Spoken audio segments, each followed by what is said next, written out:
नमस्ते दोस्तों, स्वागत है आपका। क्या आपके साथ भी ऐसा होता है कि आप ध्यान करने बैठते हैं, लेकिन मन बिल्कुल भी साथ नहीं देता? जितना शांत होना चाहते हैं, उतना ही मन और ज्यादा भटकने लगता है। कभी कभी तो ऐसा लगता है जैसे मन पर आपका कोई नियंत्रण ही नहीं रहा। आंखें बंद करते ही विचारों की भीड़, बेचैनी, भारीपन और फिर वही सवाल उठता है, क्या मैं सही तरीके से ध्यान कर रहा हूं? दोस्तों, ये समस्या साधारण नहीं है। ये संकेत है कि आपकी इनर कंडीशंस गहराई में कुछ कहना चाह रही है। और यही वो जगह है जहां ज्यादातर लोग हार मान लेते हैं। लेकिन आज का ये वीडियो अलग है, क्योंकि आज मैं आपके साथ साझा करने जा रहा हूं दाजी द्वारा बताया गया एक 5 मिनट का ऐसा अचूक उपाय, जो मन को दबाता नहीं, बल्कि अंदर से ठीक करता है। अगर आप ध्यान के शुरुआती चरण से आगे बढ़ चुके हैं और सच में मन की जड़ों तक शांति लाना चाहते हैं, तो ये वीडियो अंत तक जरूर देखिए। ध्यान में डर, भारीपन और बेचैनी, एक गहरी समझ। जब हम ध्यान करने बैठते हैं तो कभी कभी एक अजीब सी स्थिति बन जाती है। मन शांत होने की जगह अचानक डर, घबराहट या सीने में भारीपन महसूस होने लगता है। और ये बिल्कुल सामान्य है, क्योंकि ध्यान सिर्फ मन को शांत करने की प्रक्रिया नहीं है, बल्कि ये हमारे अंदर दबी हुई भावनाओं, पुरानी यादों और अनसुलझी चिंताओं को सतह पर लाने का काम करता है। जब हम रोजमर्रा की भागदौड़ में व्यस्त रहते हैं, तो हमारा मन इन सब चीजों को किसी कोने में दबाकर रख देता है। लेकिन जैसे ही हम शांत होकर बैठते हैं और अपने भीतर की ओर मुड़ते हैं, वे सारी चीजें जो हमने दबा रखी थी, वे बाहर आने लगती है। ये ऐसा है जैसे एक कमरे में बरसों से सामान भरा हुआ है, और जब आप उसकी सफाई शुरू करते हैं तो पहले तो और अधिक अव्यवस्था दिखाई देती है। लेकिन ये सफाई का पहला कदम है। डर या बेचैनी का आना दरअसल ये संकेत है कि आपका मन उन चीजों को प्रोसेस करने की कोशिश कर रहा है जिन्हें आपने लंबे समय से नजरअंदाज किया हुआ है। कई बार ये डर अतीत की किसी घटना से जुड़ा हो सकता है, कभी ये भविष्य की अनिश्चितता का प्रतिबिंब होता है, और कभी ये सिर्फ शरीर में जमा तनाव का निकलना होता है। जब हम ध्यान में बैठते हैं तो हमारा तंत्रिका तंत्र आराम की अवस्था में जाने लगता है, और इस प्रक्रिया में कभी कभी शरीर में संग्रहित पुराना तनाव मुक्त होने लगता है, जो शारीरिक संवेदनाओं के रूप में प्रकट होता है। सीने में भारीपन, गले में अटकन, पेट में गांठ या सांस का अटकना, ये सब उस तनाव के निकलने के संकेत हो सकते हैं जो आपने महीनों या सालों से अपने शरीर में समेट रखा था। अब सवाल यह है कि जब ध्यान में ऐसी स्थिति आए तो हमें क्या करना चाहिए। और सबसे पहली और महत्वपूर्ण बात यह है कि इससे घबराना नहीं है और ना ही ध्यान छोड़कर भाग जाना है, क्योंकि यही वो क्षण है जहां असली बदलाव की संभावना होती है। जब डर या बेचैनी आए तो सबसे पहले इसे स्वीकार करें, इसका विरोध ना करें, क्योंकि जितना आप किसी भावना का विरोध करते हैं, उतना ही वो मजबूत होती जाती है। अपने आप से कहें कि ठीक है, मुझे डर लग रहा है, और ये भी ठीक है, ये बस एक भावना है जो आई है और चली जाएगी। इसके बाद अपना ध्यान धीरे धीरे अपनी सांसों की तरफ लेकर आएं, लेकिन गहरी सांस लेने की जबरदस्ती ना करें। बस स्वाभाविक रूप से जैसी भी सांस आ रही हो, उसे देखते रहें। महसूस करें कि सांस कहां से आ रही है और कहां जा रही है। अगर सीने में भारीपन है तो उस जगह पर अपना ध्यान ले जाएं और कल्पना करें कि जैसे आप सांस के साथ उस भारीपन को बाहर निकाल रहे हैं, जैसे वहां से कोई बोझ धीरे धीरे हल्का हो रहा है। कभी कभी ये मददगार होता है कि आप उस डर या बेचैनी से बात करें जैसे वो कोई अलग इकाई हो। पूछें, तुम मुझे क्या बताना चाहते हो? तुम यहां क्यों आए हो? कई बार जब हम अपनी भावनाओं से इस तरह संवाद करते हैं तो उनके पीछे छिपा असली कारण समझ में आ जाता है और वे अपने आप शांत होने लगती है। एक और बहुत प्रभावी तरीका है ग्राउंडिंग तकनीक का उपयोग। जब आपको ध्यान में डर या बेचैनी महसूस हो तो अपना ध्यान शरीर के उन हिस्सों पर लेकर आएं जो जमीन या कुर्सी से छू रहे हैं। अपने पैरों को जमीन पर महसूस करें। अपने नितंबों को कुर्सी या जमीन पर टिका हुआ महसूस करें। यह आपको वर्तमान क्षण में वापस लाने में मदद करता है, क्योंकि डर अक्सर तब पैदा होता है जब हमारा मन या तो अतीत में चला जाता है या भविष्य में, लेकिन वर्तमान में सब कुछ सुरक्षित होता है। आप अपने आसपास की 5 चीजों को देख सकते हैं, 4 आवाजों को सुन सकते हैं, 3 चीजों को छू सकते हैं, 2 चीजों को सूंघ सकते हैं और 1 चीज का स्वाद ले सकते हैं। ये 5 4 3 2 1 की तकनीक आपको तुरंत वर्तमान में ला देती है और मन को भटकने से रोकती है। कुछ लोगों को यह भी मददगार लगता है कि वे ध्यान के दौरान आंखें पूरी तरह बंद ना करें, बल्कि आधी खुली रखें। इससे एक सुरक्षा का एहसास बना रहता है और मन इतनी गहराई में नहीं जाता कि डर लगने लगे। अगर बैठकर ध्यान करने में बहुत अधिक बेचैनी हो तो आप चलते हुए ध्यान कर सकते हैं। धीरे धीरे चलते हुए हर कदम को महसूस करें। जमीन पर पैर रखने की संवेदना को देखें। यह भी उतना ही प्रभावी ध्यान है और कई बार शरीर को गतिशील रखना मन को शांत करने में ज्यादा मदद करता है। यह समझना बेहद जरूरी है कि ध्यान कोई एक जैसा अनुभव नहीं है और ना ही हर बार शांति और आनंद ही मिलेगा। कभी कभी ध्यान में बैठना बहुत चुनौतीपूर्ण होता है और यह बिल्कुल सामान्य है।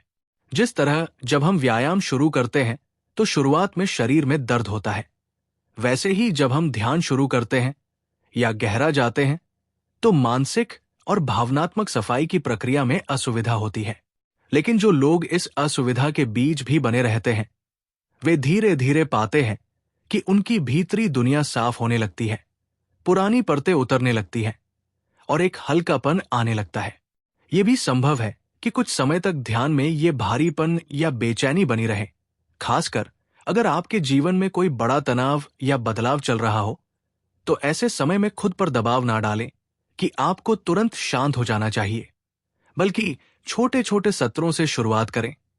5 मिनट का ध्यान भी काफी है और धीरे धीरे समय बढ़ाएं जब आपको सहज लगे।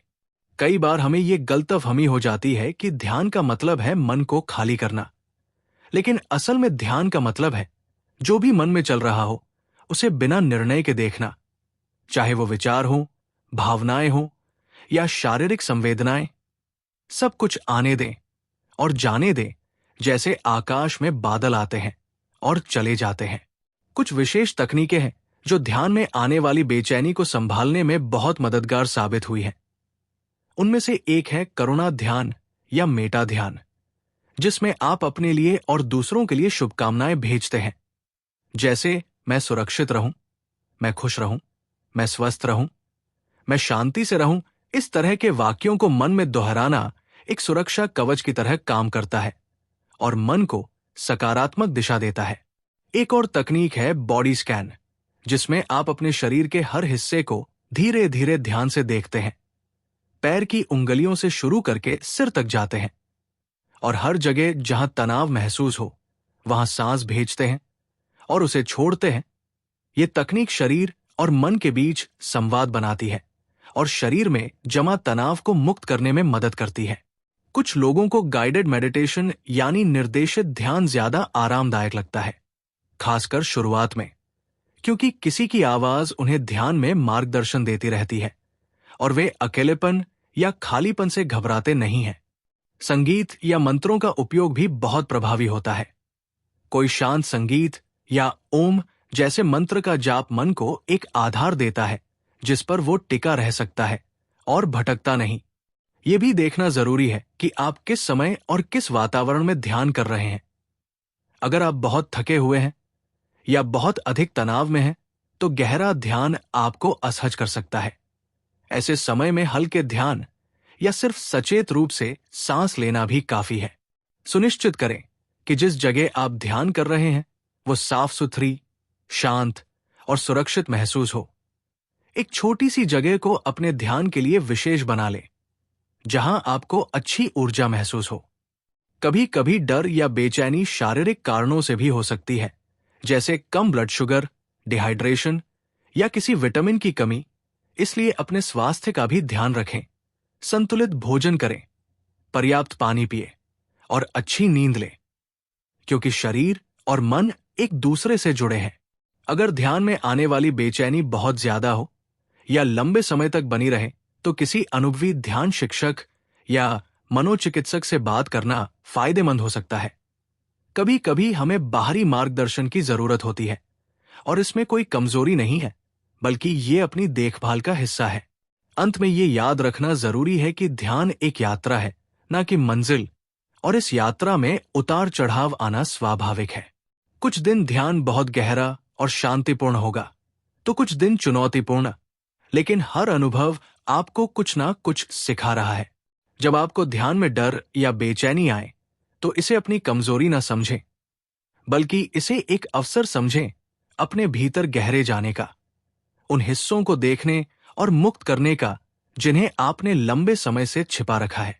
हर बार जब आप इस डर के बावजूद ध्यान में बैठते हैं, आप अपनी आंतरिक शक्ति को मजबूत कर रहे हैं, अपने साहस को बढ़ा रहे हैं, और धीरे धीरे एक गहरी शांति और समझ की ओर बढ़ रहे हैं। ध्यान आपको यह सिखाता है कि जीवन की सभी भावनाओं को कैसे स्वीकार किया जाए, चाहे वे सुखद हो या दुखद, और ये समझ आपको ना सिर्फ ध्यान में, बल्कि जीवन के हर क्षेत्र में एक मजबूत और संतुलित इंसान बनाती है। इसलिए धैर्य रखें, अपने साथ कोमल रहें, और इस यात्रा पर विश्वास बनाए रखें, क्योंकि हर कदम आपको अपने असली स्वरूप के करीब ले जा रहा है, उस जगह जहां ना कोई डर है ना बेचैनी, बस एक गहरी शांति और पूर्णता का अनुभव है। ध्यान के बावजूद गुस्सा कम न होने के गहरे कारण और समाधान। बहुत से लोग ध्यान की शुरुआत इस उम्मीद के साथ करते हैं कि उनका गुस्सा, चिड़चिड़ापन और क्रोध कम हो जाएगा, लेकिन कुछ हफ्तों या महीनों बाद भी जब वे खुद को उतना ही गुस्सैल पाते हैं, तो निराशा होती है, और ये सोचने लगते हैं कि शायद ध्यान उनके लिए काम नहीं कर रहा, या फिर वे कुछ गलत कर रहे हैं। लेकिन सच्चाई यह है कि गुस्सा सिर्फ एक सतही भावना नहीं है, बल्कि ये हमारी गहरी मानसिक संरचना, पुरानी आदतों, दबी हुई भावनाओं और जीवन की परिस्थितियों का एक जटिल परिणाम है, जिसे सिर्फ रोज 20 मिनट बैठकर आंखें बंद करने से तुरंत बदला नहीं जा सकता। यह समझना बेहद जरूरी है कि ध्यान कोई जादू की छड़ी नहीं है जो आपके व्यक्तित्व को रातों रात बदल दे, बल्कि ये एक धीमी, गहरी और परतदार प्रक्रिया है जो आपके अंदर जागरूकता का बीज बोती है, और उस बीज को पेड़ बनने में समय लगता है, धैर्य लगता है, और सही देखभाल लगती है। जब हम ध्यान करते हैं तो हम अपने मन को देखना सीखते हैं, अपने विचारों और भावनाओं को पहचानना सीखते हैं। लेकिन ये सिर्फ पहला कदम है। असली बदलाव तब आता है जब हम इस जागरूकता को अपने रोजमर्रा के जीवन में लागू करते हैं, और यही वो जगह है जहां ज्यादातर लोग अटक जाते हैं, क्योंकि ध्यान कुशन पर बैठकर शांत रहना एक बात है, और जीवन की असली परिस्थितियों में उस शांति को बनाए रखना बिल्कुल अलग बात है। गुस्सा कम न होने के कई गहरे कारण हो सकते हैं, और पहला और सबसे महत्वपूर्ण कारण यह है कि हो सकता है आप जिस तरह का ध्यान कर रहे हैं वो आपके गुस्से की जड़ तक नहीं पहुंच रहा हो। क्योंकि अगर आप सिर्फ सांस को देखने वाला ध्यान कर रहे हैं या मंत्र जाप कर रहे हैं, तो ये आपको थोड़ी देर के लिए शांत तो कर सकता है, लेकिन अगर आप उन विचारों, विश्वासों और पैटर्न को नहीं देख रहे जो आपके गुस्से को जन्म देते हैं, तो असली बदलाव नहीं आएगा। गुस्सा अक्सर हमारी अपेक्षाओं, मान्यताओं और नियंत्रण की इच्छा से जुड़ा होता है। जब दुनिया हमारे हिसाब से नहीं चलती, जब लोग वैसा व्यवहार नहीं करते जैसा हम चाहते हैं, जब परिस्थितियां हमारे अनुकूल नहीं होती, तो हमारे अंदर एक प्रतिक्रिया होती है, और वह प्रतिक्रिया गुस्से के रूप में बाहर आती है। अब अगर आपका ध्यान इन गहरे विश्वासों और अपेक्षाओं को नहीं छू रहा, तो आप सिर्फ लक्षणों को शांत कर रहे हैं, न कि बीमारी को जड़ से खत्म कर रहे हैं। ये ऐसा है जैसे आपके घर में पानी का पाइप टूटा हुआ है और आप फर्श पर फैले पानी को बार बार पोंछ रहे हैं, लेकिन पाइप को ठीक नहीं कर रहे, तो पानी फैलता रहेगा चाहे आप कितना भी पोंछ लें। इसलिए जरूरी है कि ध्यान के साथ साथ आप आत्मनिरीक्षण भी करें। अपने आप से पूछें कि किन परिस्थितियों में मुझे गुस्सा आता है, उस समय मेरे मन में क्या विचार चल रहे होते हैं, मैं क्या अपेक्षा रख रहा हूं जो पूरी नहीं हो रही, क्या मैं किसी चीज को नियंत्रित करने की कोशिश कर रहा हूं जो मेरे नियंत्रण में नहीं है। दूसरा बड़ा कारण यह हो सकता है कि आपका गुस्सा दरअसल किसी और गहरी भावना का मुखौटा है, क्योंकि कई बार हम दुख, निराशा, असुरक्षा, अपमान या दर्द को महसूस, क्योंकि ये भावनाएं हमें कमजोर बनाती हैं और हमारा अहंकार इसे स्वीकार नहीं करता, तो हमारा मन स्वचालित रूप से इन कमजोर भावनाओं को गुस्से में बदल देता है, क्योंकि गुस्सा हमें ताकतवर महसूस कराता है। ये हमें एक भ्रम देता है कि हम नियंत्रण में हैं। उदाहरण के लिए, अगर किसी ने आपकी बेइज्जती की तो असली भावना शायद अपमान और दर्द की है, लेकिन वो भावना को महसूस करना इतना कष्टदायक है कि आपका मन तुरंत उसे गुस्से में बदल देता है और आप उस व्यक्ति पर चिल्लाने लगते हैं। लेकिन अगर आप ध्यान में सिर्फ शांत बैठने की कोशिश कर रहे हैं और इन गहरी छिपी भावनाओं को देखने और महसूस करने की हिम्मत नहीं कर रहे, तो आपका गुस्सा कभी कम नहीं होगा। ध्यान में सच्चा काम तब शुरू होता है जब आप अपने गुस्से के नीचे जाकर देखें कि वहां क्या है। शायद बचपन की कोई घटना है जिसमें आपको सुना नहीं गया था। शायद कोई रिश्ता है जिसमें आप खुद को कमजोर या अपर्याप्त महसूस करते हैं। शायद कोई डर है कि आप पर्याप्त अच्छे नहीं हैं या आपको प्यार नहीं मिलेगा। और जब ये गहरी भावनाएं दबी रहती हैं, तो वे गुस्से के रूप में बार बार बाहर आती है। नौवां कारण यह है कि शायद आप गुस्से को दबा रहे हैं, ना कि देख रहे हैं, क्योंकि कुछ लोग ध्यान को इस तरह समझते हैं कि उन्हें हमेशा शांत रहना है, हमेशा मुस्कुराते रहना है, कभी गुस्सा नहीं दिखाना है।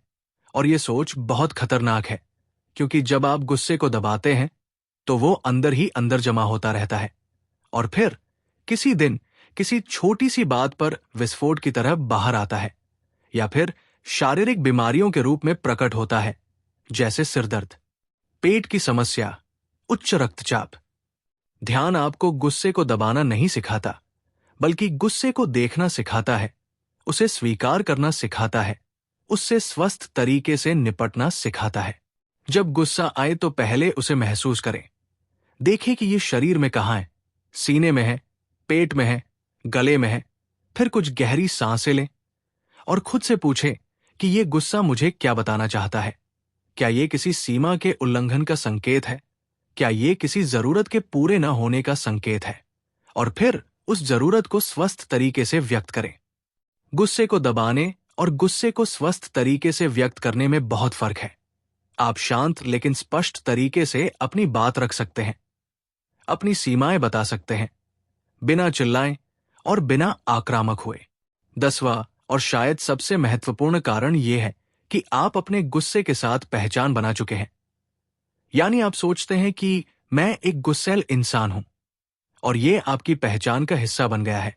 और जब कोई चीज आपकी पहचान बन जाती है तो उसे छोड़ना बहुत मुश्किल हो जाता है, क्योंकि ऐसा लगता है कि आप अपना एक हिस्सा खो रहे हैं। कुछ लोगों को अपने गुस्से से एक अजीब सी ताकत मिलती है। उन्हें लगता है कि गुस्सा उनकी ताकत है, उनकी सुरक्षा है, और अगर वे गुस्सा छोड़ देंगे तो लोग उन्हें कमजोर समझेंगे या उनका फायदा उठाएंगे। लेकिन ये सिर्फ एक भ्रम है। असली ताकत शांति में है, आत्मनियंत्रण में है, ये जानने में कि मुझे कब गुस्सा करना है और कब नहीं, किस बात पर प्रतिक्रिया देनी है और किस बात को जाने देना है। ध्यान धीरे धीरे आपको ये समझ देता है कि आप गुस्सा नहीं है। गुस्सा सिर्फ एक भावना है जो आती है और चली जाती है। आप वो चेतना है जो गुस्से को देख रही है, और जब ये समझ गहरी हो जाती है तो गुस्से की पकड़ अपने आप कमजोर। रिश्तों में दूरी धीरे धीरे बढ़ती है, अचानक नहीं, और अक्सर हमें पता भी नहीं चलता कि कब अपने ही लोग अजनबी लगने लगे। कभी जिनसे बिना बोले सब समझ आ जाता था, आज उन्हीं से बात करने का मन नहीं करता। छोटी छोटी बातों पर चुप्पी छा जाती है, शिकायतें मन में जमा होने लगती हैं और हम सोचने लगते हैं कि सामने वाला बदल गया है। जबकि सच ये है कि रिश्तों में दूरी तब बढ़ती है जब हम एक दूसरे को सुनना बंद कर देते हैं और अपने भीतर चल रही उथल पुथल को समझने की कोशिश नहीं करते। आज की भागदौड़ भरी जिंदगी, तनाव, अपेक्षाएं और अधूरी भावनाएं हमारे मन में ऐसा बोझ बना देती है जो धीरे धीरे हमारे व्यवहार में उतर आता है। हम बात कम और प्रतिक्रिया ज्यादा करने लगते हैं। प्रेम की जगह अहंकार बोलने लगता है और यहीं से रिश्तों में दरार शुरू होती है। ऐसे समय में सबसे पहला और सबसे जरूरी कदम यह समझना है कि रिश्ते बाहर नहीं, भीतर से सुधरते हैं। जब तक हमारा मन अशांत है, तब तक हम किसी और को शांति नहीं दे सकते। इसलिए सबसे पहले खुद के भीतर झांकना जरूरी है और ये देखना जरूरी है कि हमारे अंदर कौन सी भावनाएं जमा हो गई है। गुस्सा, अपेक्षा, दुख या ये भावना कि मैं ही सही हूं। जब हम रोज कुछ समय शांति से बैठकर ये भावना रखते हैं कि हमारे दिल में जमा भारीपन, शिकायतें और कड़वाहट धीरे धीरे हल्की हो रही है, तो बिना किसी जोर के हमारे भीतर जगह बनने लगती है। और जब भीतर जगह बनती है तभी सामने वाले के लिए भी जगह बनती है।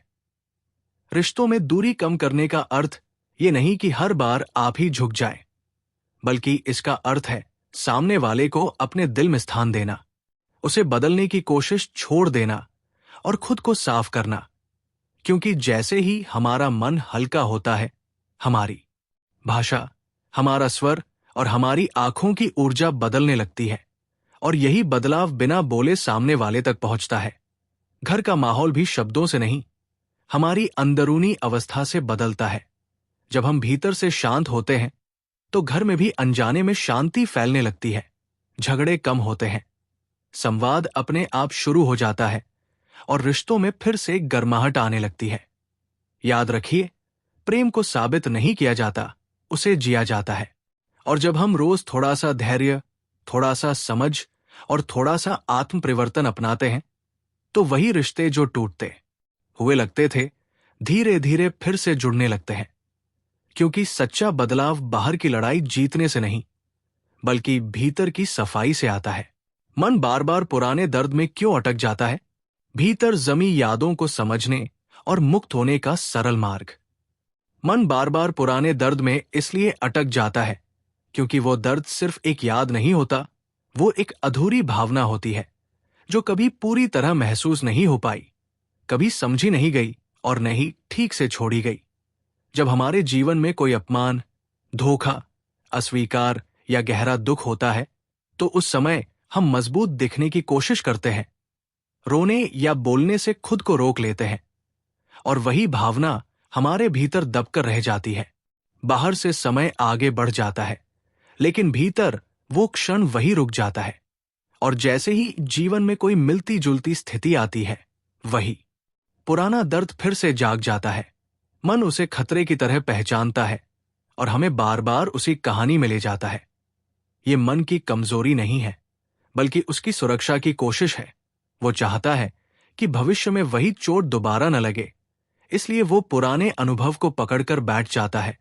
पर समस्या ये है कि जब हम बार बार उसी दर्द को सोचते हैं तो हम उसे ठीक नहीं करते, बल्कि और गहरा कर देते हैं।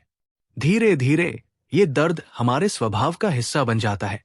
हम हर रिश्ते, हर परिस्थिति को उसी पुराने घाव की आंखों से देखने लगते हैं और यहीं से जीवन भारी लगने लगता है। ऐसे समय में सबसे जरूरी बात ये समझना है कि पुराने दर्द से भागने या उसे दबाने से वो कभी खत्म नहीं होता, बल्कि उसे कोमलता से स्वीकार करने से ही मुक्ति शुरू होती है। जब हम शांति से बैठकर ये भावना रखते हैं कि हमारे दिल में जो भी दुख, डर या कड़वाहट जमी है वो धीरे धीरे हल्की हो रही है, बिना विश्लेषण किए, बिना सवाल पूछे, बस उसे बस जाने देने की अनुमति देते हैं, तब मन पहली बार सुरक्षित महसूस करता है। ये कोई एक दिन की प्रक्रिया नहीं होती, लेकिन जैसे जैसे भीतर की परतें साफ होने लगती है, पुराने दृश्य अपनी पकड़ खोने लगते हैं। वे याद तो रहते हैं लेकिन दर्द नहीं देते और यही असली उपचार है। जब मन हल्का होता है तो वर्तमान भी साफ दिखाई देने लगता है। हम बीते हुए कल की कैद से बाहर आकर आज को जी पाते हैं। रिश्तों में कम डर और ज्यादा भरोसा आता है और जीवन में फिर से सहजता लौटने लगती है।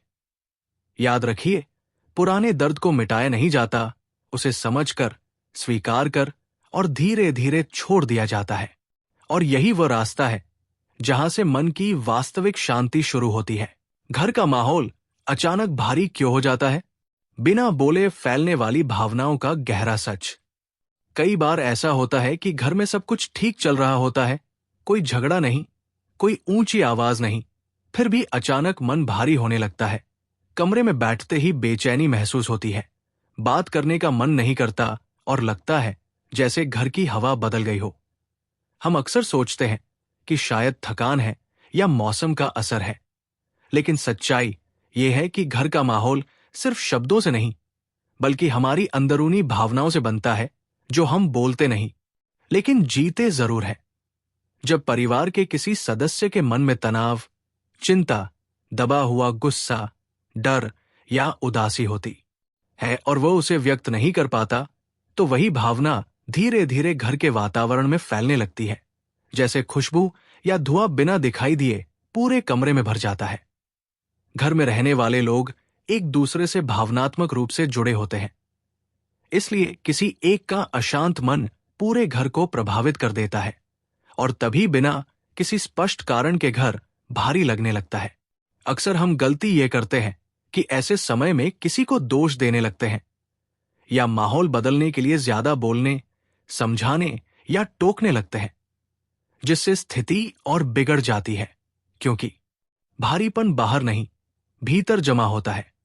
असली समाधान ये समझने में है कि घर का वातावरण बदलने के लिए सबसे पहले खुद के भीतर शांति लानी जरूरी है। जब हम रोज कुछ पल शांत बैठकर ये भावना रखते हैं कि हमारे दिल में जमा तनाव, अपेक्षाएं और कड़वाहट हल्की हो रही है, तो बिना कुछ कहे हमारी अवस्था बदलने लगती है और वही बदली हुई अवस्था घर में फैलने लगती है। जब भीतर शांति होती है तो हमारी आंखों की नजर नरम हो जाती है, आवाज में कठोरता कम हो जाती है और हमारी उपस्थिति ही दूसरों को सुकून देने लगती है। और यही वह बिंदु है जहां घर का माहौल धीरे धीरे हल्का होने लगता है। बच्चे ज्यादा सहज हो जाते हैं, बुजुर्ग कम बेचैन दिखते हैं और बातचीत अपने आप आसान होने लगती है। याद रखिए, घर को शांत बनाने के लिए भाषण नहीं, बल्कि भीतर की सफाई चाहिए, क्योंकि जब हम खुद को संभाल लेते हैं तो घर अपने आप संभलने लगता है और वही घर फिर से वो जगह बन जाता है जहां जाकर मन को आराम मिलता है, न कि बोझ। ध्यान में मन न लगना कोई कमजोरी नहीं है, ये इस बात का संकेत है कि आपके भीतर कुछ ऐसा जमा हो गया है जिसे साफ होने की जरूरत है। आज का ये वीडियो उन्हीं लोगों के लिए है जो ध्यान तो करते हैं, लेकिन अंदर वो शांति महसूस नहीं कर पा रहे जिसकी उन्हें तलाश है। अगर आप भी इस अनुभव से गुजरे हैं तो वीडियो को एक लाइक जरूर कर दीजिए, ताकि मुझे पता चले कि आप अकेले नहीं हैं। हम रोजमर्रा की जिंदगी में तनाव, गुस्सा, अपेक्षाएं और दबाव अपने साथ लेकर चलते हैं। यही सब धीरे धीरे हमारे भीतर इनर कंडीशंस बन जाते हैं। ये बाहर दिखाई नहीं देती, लेकिन जैसे ही हम ध्यान में बैठते हैं, यही कंडीशंस बेचैनी, भारीपन और विचारों की भीड़ बनकर सामने आ जाती है। अगर ये बात आपको अपने दिल की लग रही है तो नीचे कमेंट में लिखिए, हाँ, ऐसा मेरे साथ भी होता है। दाजी कहते हैं कि मन को जबरदस्ती शांत करने की कोशिश मत करो, क्योंकि दबाया गया मन और ज्यादा शोर करता है। असली समाधान मन से लड़ना नहीं, बल्कि उसे साफ करना है। जब हम इस अंतर को समझ लेते हैं, तभी ध्यान में वास्तविक परिवर्तन शुरू होता है। अब मैं आपके साथ दाजी द्वारा बताया गया एक बेहद सरल लेकिन गहरा अभ्यास साझा कर रहा हूं, जिसे आप सिर्फ 5 मिनट में कर सकते हैं। आराम से बैठिए, आंखें हल्के से बंद करें और ये भावना रखें कि आपके भीतर जमा हुआ सारा भारीपन, थकान और उलझन पीछे की ओर से बाहर निकल रही है। कोई जोर नहीं, कोई कल्पना नहीं, बस एक सौम्य इरादा। अगर ऐसे सरल और प्रभावी अभ्यास आप नियमित रूप से सीखना चाहते हैं, तो अभी चैनल को सब्सक्राइब कर लीजिए, ताकि आप इस इनर जर्नी का हिस्सा बने रहें। यहां एक बात बहुत जरूरी है, ज्यादातर लोग यही गलती करते हैं कि वे तुरंत परिणाम की उम्मीद करने लगते हैं। याद रखिए, क्लीनिंग कोई जादू नहीं, बल्कि एक प्रक्रिया है। कभी कभी बदलाव तुरंत महसूस होता है और कभी कभी धीरे धीरे। इसलिए धैर्य रखें और खुद पर भरोसा करें। जब आपकी इनर कंडीशंस साफ होने लगती हैं, तो इसका असर सिर्फ ध्यान तक सीमित नहीं रहता। आप अपने व्यवहार में, अपने शब्दों में और अपने रिश्तों में भी बदलाव महसूस करने लगते हैं। गुस्सा कम होने लगता है, प्रतिक्रिया की जगह समझ आने लगती है और जीवन में एक सहज शांति उतरने लगती है।